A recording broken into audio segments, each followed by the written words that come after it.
Hello everyone, my name is Dennis Alwis and welcome to my rig rundown.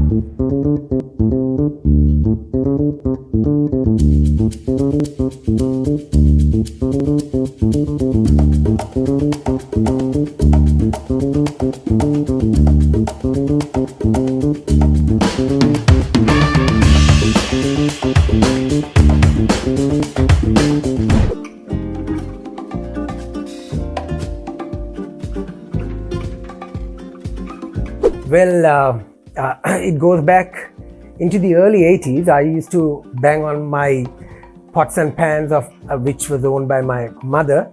And back in 1989, I had this real burn that I knew that I wanted to be a musician, even though I was schooling. And in 1991, Hiroshi Gunasekara, who used to be my neighbor, he used to go to Mahanama College. And the Mahanama school band, he was a bass player in that band. And he one day came to my house and said, "Hey Dennis, there is this band that we are doing. There is no drummer at the moment. Would you like to come and play a few tunes and see how it goes?" I said, "Oh sure, why not?" And then I went to Pali Studios in Kohuwala and did like an audition, and they liked my playing. And before I could know it, I was in the band. But then I said, but I'm not a Mahanami. But then they said, no, don't worry. And we went and played for all these road track clubs, the president installations and blah, blah, blah, things like that. But it was just a fun band. We were not earning money. The band was called Technothon. At that time, Rajitha was the keyboard player and the singer in the band, who is the leader for Misty right now. And then Rajitha at that time knew the guitar player for the band called Heat. He managed a band, the guitar player from Heat managed a band called Geet. So then I got this break, the professional break, where I started earning money. And Geet auditioned me and they liked my playing. Okay, so then I was playing with them for about a year. And then in 1992, 22nd of December, suddenly I hear a big knock on my door, and when I opened, it was Anil Abe Ratna from the band Heat, the guitar player, and Aubrey Wyman, the leader of the band Heat. And they said, we don't have a drummer at the moment. Our drummer decided to leave. Would you like to come and sub for him up until 31st night? Actually, it was a very daunting task. I was so afraid because Priyantha was a phenomenal drummer.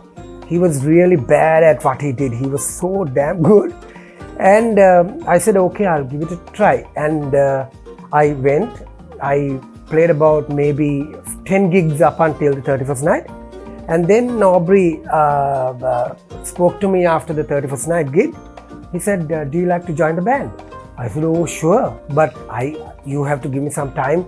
I really need to get my act together, and because Aubrey at that time, they were using a lot of loops and stuff, a lot of sequenced music, and they were playing Music Was My First Love, which was in so many multiple, time signatures, and they were all run through loops, so I had to really work hard at it. And yeah, so that was it. I mean, after that, before I could know it, I was a permanent member of that band. For many years, I played up until 2002, till I joined Misty, my current band. It's so funny, even though we spoke in English and I listened to I grew up with Western music, for some reason I used to like these two particular bands. One was the Superstars and one was the Sunflowers. The main reason to that was they had two brilliant drummers. The guy, actually there were three bands. One was Dynamites, one was Superstars, and one was Sunflowers, right? And the Superstars drummer was Mahinda Silva, and also the Sunflowers drummer also used to be Mahinda Silva. But the Dynamites drummer was called Niranjan. Niranjan, I can't remember his surname. Phenomenal. They had their body was cut into four parts. Their left hand would play something completely different, and the right hand would play something completely different. And I loved that independence which they created. So every time they had a rehearsal, I used to go and watch them. So I was very lucky because I live in Nogewada, and very close to my house was a studios where they used to rehearse.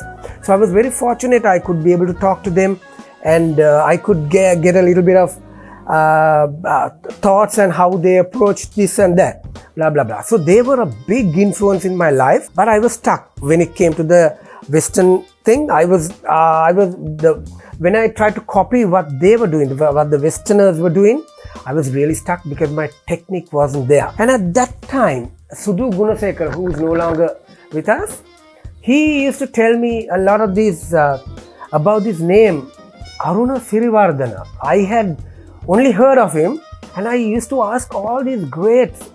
I have heard about this name. This name keeps popping up all the time. How is he?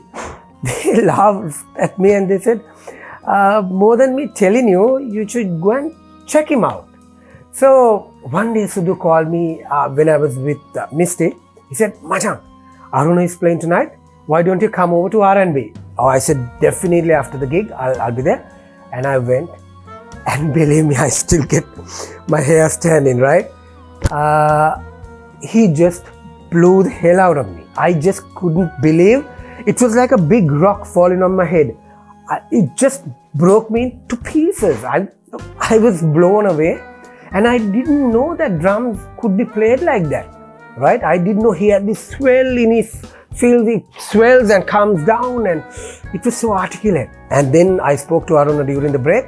We shared our numbers, and believe me, the following day from 2003, I was in and out. I studied with Aruna for 10 years, and more than studying with him, I had to unlearn a lot of stuff because what I had learned was also not all that great. And so we still are very close friends, and not only drumming, he has told me about how to talk, how to walk, how to dress, how to eat. I mean, he's a big influence in my life. Even my children go to him, my wife talks to him. I mean, yeah, we've had a great relationship so far. So he's my biggest.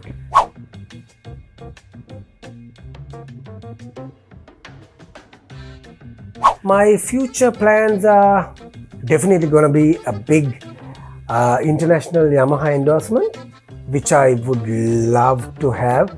So I'm really working out on my technique, and I want to submit a video to them and see how it goes. And that's my biggest at the moment. That's the biggest plan that I want to achieve somehow. This is my rig.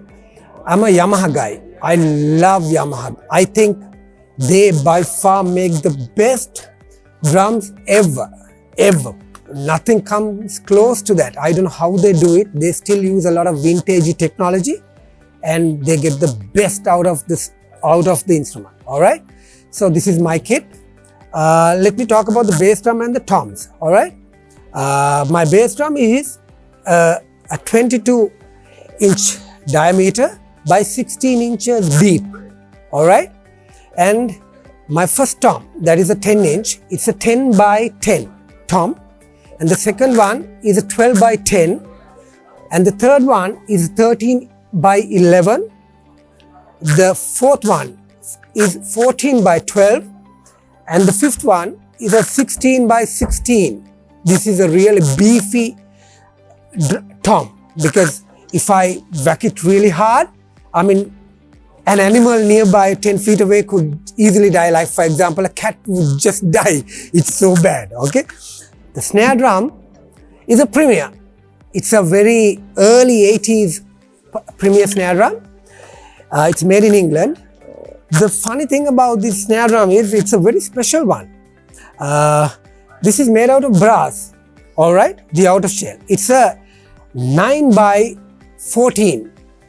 It's 9 inches deep and 14 inches in diameter. It's 9 inches deep. The beauty of this is it's made out of brass, all right? And the inside of the shell is made out of birch wood. And also The hoops are die-cast aluminium hoops, and my drum heads are all Remo. That's it for me. I use emperors on the top and the ambassadors, which is a single ply, on the bottom. So all my toms are with Remo emperors, and the snare drum is a Remo Power Stroke 4.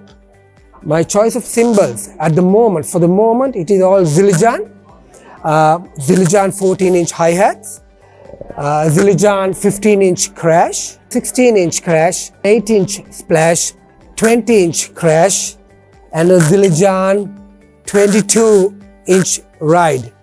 And also I've got a stack here, which is, I use it like a hi-hat at times. Things like that.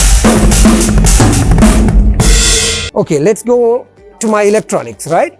First of all, I use in-ear monitoring. I don't use a flow wedge, all right? I think that is the ultimate for monitoring, at least for me.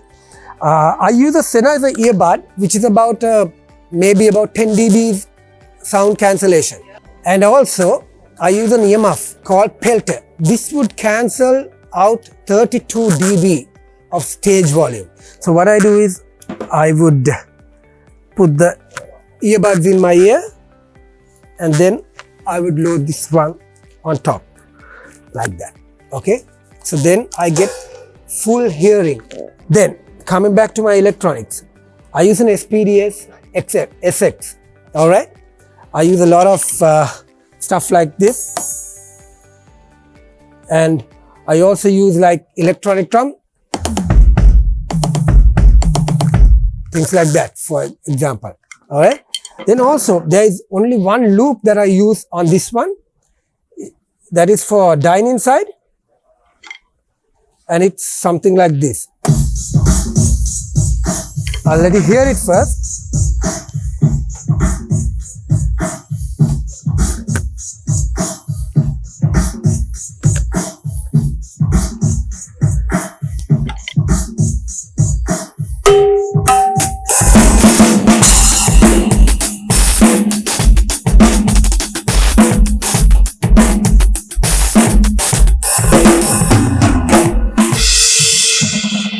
So that is that. That's a dine-in side loop, which I love. My playing, like I would say about 70% is all with loops. I love it. I love comping with a loop. That's my playing. I also use a DR880. That's my main go-to thing. That's how we use our loops. We use a DR880. This is a Frankie loop. I'll let you hear it first.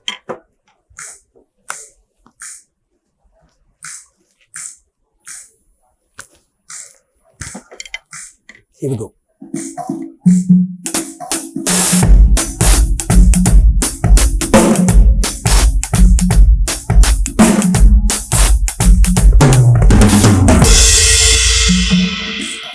So that's that. So the loop, actually, I never trigger it. I do not trigger it.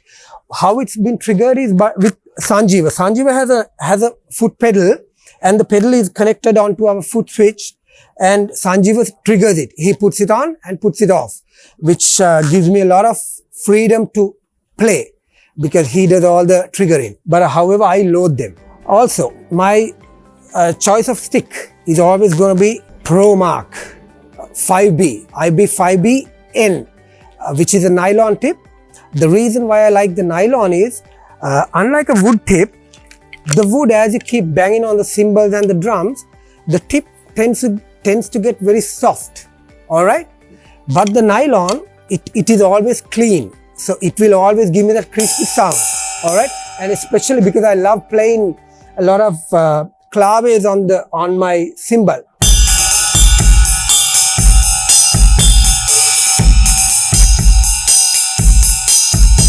Things like that. So I need that clarity. I need that real clean cut. So which is why I use a nylon tip. However, and I also use a cowbell, which is a Ridge Rider by LP. And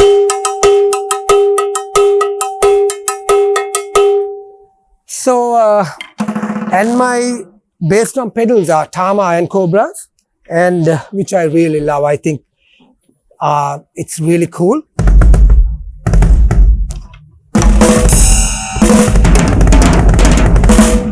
So that's about it. Ladies and gentlemen, the one and only in Colombo or Sri Lanka, one of a kind. We call him Dennis the Menace.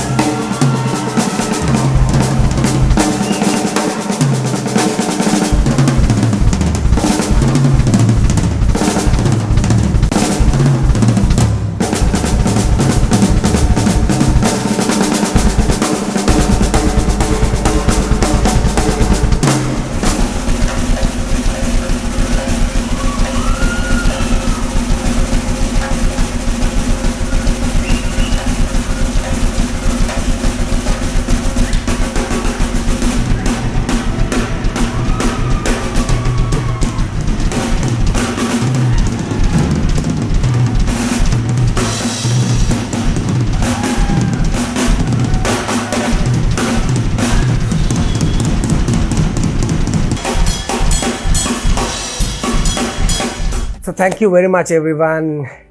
This is my rig rundown. And however, a little bit of advice to all you young girls and boys trying to be musicians, drummers, whatever. All right? Always think never to touch a drink while on the job. That is number one. You should never be intoxicated on stage. That's a big no-no. Have that respect for your job. Imagine going to office drunk. That's not on, right? So how come we could do that? That's very wrong. That's very disrespectful. And try not to smoke. Smoking is a bad thing. You smell bad when you smoke. Your breath gets bad. I know today I'm going to get thrashed by all you smokers. However, so that's that. And also, Arun always told me, always think that you are a student forever. You will always remain a student forever. What does that mean? That means you're always going to be down to earth. You're going to be humble. So you're always going to be able to, you will always be able to talk to he or she, asking, how do I do that? How did you do that? Then it doesn't hurt you. But the minute you think, oh, you know it all, that's when you're starting the big dive down. All right, so that's that. And also, health is wealth. If you look after your health, you will be able to play any instrument for a very long period of time without any injury. I've been playing drums for almost 30 years and I could never recall a day that I could not play the drums because I was always healthy. I was always health conscious. I'm a vegetarian. That does not mean that you need to be a vegetarian. But coming back to the buffet is very good. It has multiple choices, but think of this. A musician's life is like a ticking time bomb. We eat at the wrong time and we sleep at the wrong time, right? Add to that, if we eat from the buffet, we would be eating a lot of, too much of food, basically. So think about what I'm saying. The buffet is good for the occasional eater, but not for the day-to-day guy like you and I. We go 4 to 5 nights of the week and we dig into the buffet. So think about that. So if you eat healthy, you might be healthy and work on your abs, work on your physique, try to look good, dress well. You need to look good on stage. The minute you're on stage, anybody walking in into the ballroom, when you're dressed well, they would think, oh, nice, very nice. Even if the music does not be suited for them, but if you're looking good, they would still think, oh, lovely band, nice band. So think about all these and have fun, guys. Be the student forever and the musical chameleon.